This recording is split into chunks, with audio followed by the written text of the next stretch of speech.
there, awesome folks. This is Mentor Shelley, wanting to make sure that you become a better version of yourself professionally. Little mishap happened. I was recording the Career Revamp 4.1, which is putting the entrepreneurial journey together, or the business ownership together. And hey, a funny thing happened with the phone, and now I can't retrieve that video. So here we are. I did not want to cheat you. I'll figure out phone stuff later. So here we go. Wanted to talk to you, of course, today about finishing up the series. You'll be, for those of you that want to go to the career corporate track, then that video is actually going to be that's going to be uploaded later on. That video is already done.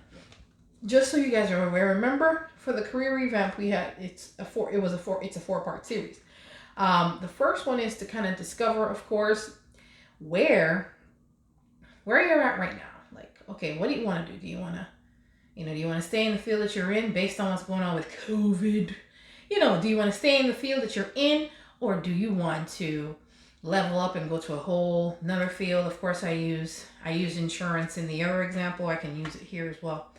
Let's say you want to switch from just working in a retail store to actually going into insurance, and you want to start your own insurance agency.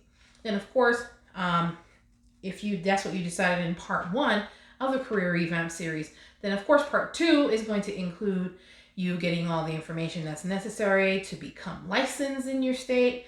If they have a license or a certification or a permit or whatever it is that you need to be able to have your own insurance agency, then you would go ahead and do that. And part 2 will definitely help you in gathering the information and getting things moving in that direction. Now, part 3, we started talking about the business pieces, of course, what you're going to need and things of that nature.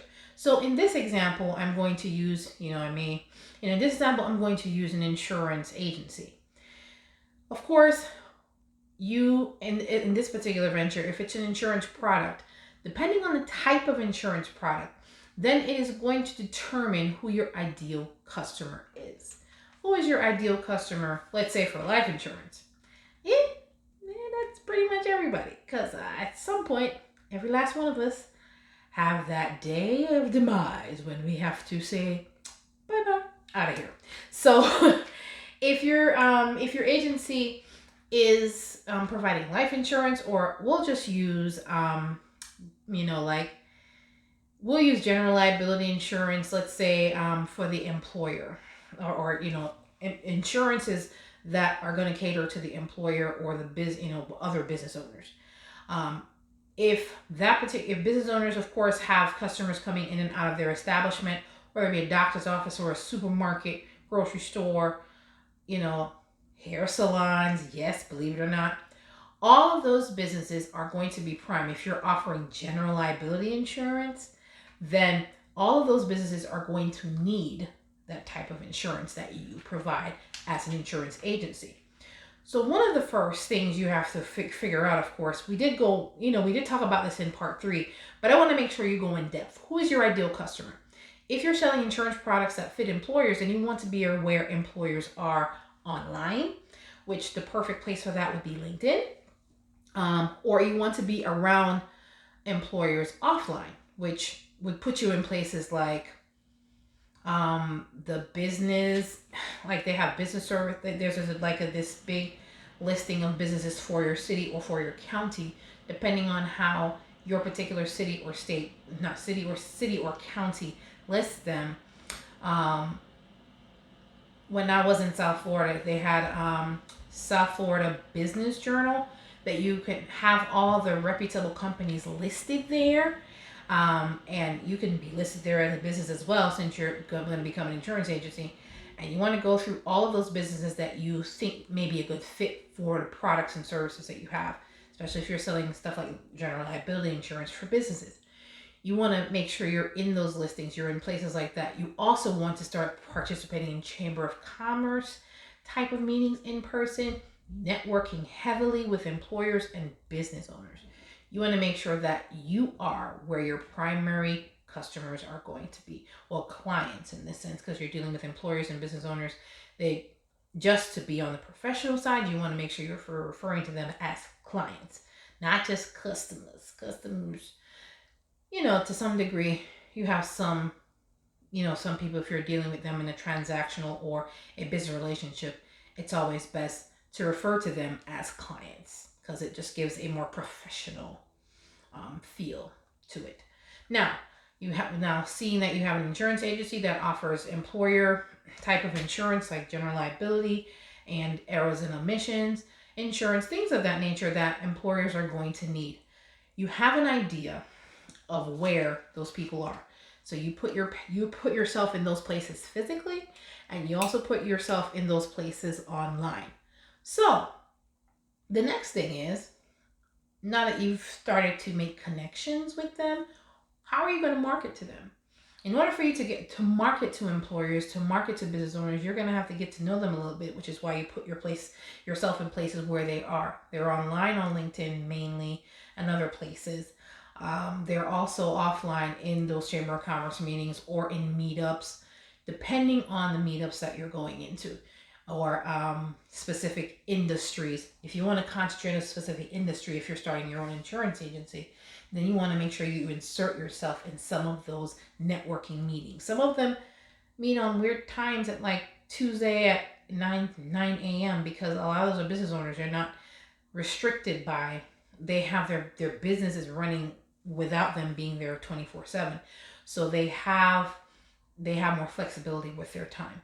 Volunteering, volunteering with different places like the Salvation Army or like food drives, different things. You never know where you're going to be able to find your ideal client, because a lot of those people also volunteer, especially around Christmas and especially around Christmas and Thanksgiving time. They do that as part of their charitable giving for the year. So you want to make sure, Red Cross, places like that. You want to make sure that you're networking in places where employers and business owners are going to be. Now that you're getting to know them, you want to make sure that you create a marketing system that funnels them into your sales process. Whether it's, eventually developing a relationship enough to make an appointment for you to, I don't want to use the word pitch, just kind of, review what it is you have to offer. Things of that nature. However you want to do that, online, offline, in person, over the phone, through the web. Of course, Zoom is Google Meet these days, Facebook Meet, all of the social media. It seems like all the social media carriers now have a meeting piece of their app, because thanks to Corona, a lot of things have gone more online. So you want to make sure that your marketing is geared, once you're making connections to those specific clients, then your marketing is geared towards them as well.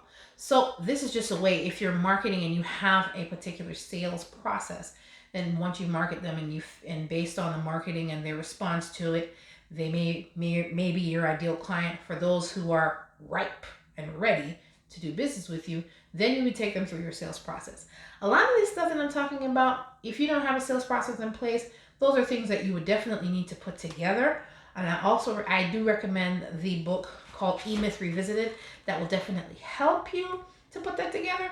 However, if you are of course, you're definitely going on this route as in your career revamp process, and you're looking for assistance or help to get that particular business structured as far as, being compliant with your employment laws and things of that nature, and you're already hiring employees, and you may be a little lost as far as what else needs to be done and where you are in the process, then we can definitely help you at SNS Consulting Co. I'm going to leave the link below if you wanted to set maybe just a free consultation to kind of see where you are in the business and see if we can help to make sure that to make your business life a little bit easier. Because of course, in business, there's always variables. So just wanted to leave that tidbit with you. Now, once they've gone through they've gone through your sales process and you have them as a client, what systems do you have in place? What structure do you have in place to serve these customers on a regular basis? What systems do you have in place to make sure that customer is happy with you? You have all of these pieces that you're going to have to systematize as a new business owner. You want to make sure that you put processes, as of course, having the HR background, I'm talking about processes, of course. Processes are old school policies and procedures that help a business to run efficiently. So anybody that's actually in the business, let's say for example, you hired somebody to be an admin assistant for your photography business. You are an entrepreneur. You're running your photography business on your own, but you know what needs to be done and you do not have time to be hands-on in the admin space, but you also want these things to be done. You can either write those processes out yourself as a business owner if you have the time, or you can have SNS Consulting Co. help you structure that piece and write the job description and everything for that admin assistant. So when that admin assistant gets hired, they're not wondering what is it that they need to do. If they can read and they can follow instructions, that position is pretty much okay, here are the daily tasks if you have a specific task. That way your system is running the business, not necessarily you. And then as a photographer, you're free to take pictures or whatever and photograph and video or whatever it is that all photographers do and capture the essence of the moment. Just using that as an example.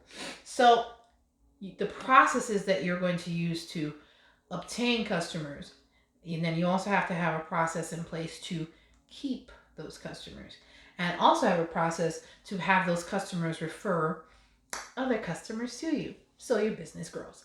At the end of the day, I want to make sure that the career revamp and on the entrepreneurial space, you have a clear-cut idea. Of course, every business is not this clear-cut, but I want to make sure that you have what you need to get the job done. At the end of the day, this corona is real. The flare up is increased, unfortunately. But at the end of the day, if you're determined to make that career venture in the areas of entrepreneurship a true viable option, then it's going to take some work, guys. And of course, I recommend, getting the E-Myth Revisited to give you an idea of what a process-driven business would look like, a system-driven business would look like. McDonald's is one of them, but I hate to break it to you, Chick-fil-A is killing the game right now. Their system is better, which is why they're having better results and a better experience, and they close 1 day a week. That's just to give you an idea that a razor-sharp system works when it works. Okay, that's just as an idea of those are the type of ideas that E-Myth Revisited will give you. And of course, but if you're looking for help in that area as well, then definitely reach out to us at snsconsultingco.com. And you can click at, towards the bottom of the page to click for a free 15-minute consult for one of us, me and my other, my business partner, Stefana, to be able to at least help guide and direct your path down this new entrepreneurial career revamp. At the end of the day, we want to make sure that you're successful in your new career, and we're here to help you on the career and corporate employee side as well. Of course, look out for the last piece or the last episode of the Career Revamp series, which is going to be 4.2, talking about the corporate and employee final pieces. All right, guys, take care. This is Mentor Shelley, wanting to make sure that you become a better version of yourself professionally. And even if that means you leave the employee scope, I want to make sure you're successful in your entrepreneurial efforts as well. All right, guys, take care. You have a good one. Bye.